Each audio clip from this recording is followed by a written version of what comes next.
So, there's this question I've been chewing on for quite some time now. What makes for good world building? Now, there's a lot to factor in. Let's talk about the good old OG factor first, realism. Does realism make for a great world? Now, believable tech, functioning institutions, and slow, inefficient governments. Do these qualify for good world building? If so, why are there such hype around the fantasy genre? Why do isekai, a genre particularly dedicated to things happening in other worlds, exist? Realism, while being an important factor to consider in some worlds, is definitely not the defining quality of a good world. Hell, it might not even be the leading strand in more popular works of fiction. Star Wars, Lord of the Rings, Harry Potter, and all the mainstream figureheads all have little to nothing to do with conventionally realistic tropes, but their worlds intrigue us nonetheless. So, if not realism, what is? I'd like to present a theory. The primary factor to creating intrigue in world building is mystery. Okay, hear me out. I know what you're thinking. How can something that goes against the core principles of world building make it better? I mean, isn't world building specifically made as a means of explanation? Now, here's where perspectives come in. There's world building as a creator, and there's the consumption of world building by the audience. As creators, we need to think from the perspectives of our audiences.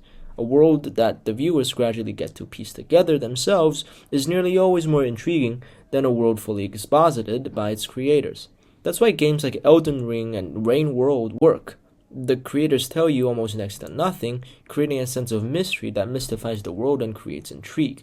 This mystery also, for better or worse, takes away some of the definitive traits of the world, allowing for a more subjective experience. Good world building makes a world that is tailored to the lives of all those who consume it.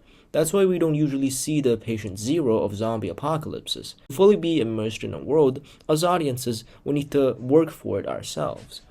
Basically, good world building knows how to moderate its exposition. That's it. Period.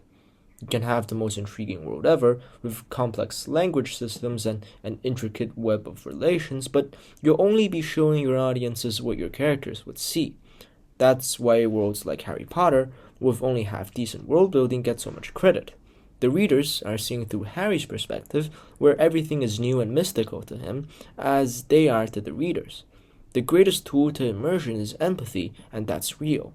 It's the same with Undertale. The world of Undertale and all that complex. Monsters and humans, the underground, blah blah blah. Sure, there's love and determination and fourth wall breaks and all that, but at the end of the day, it's still a game about a random kid falling into a strange land. Mystery creates intrigue, but take note, you, as the creator, would need to know everything there is of this world, or else it won't work.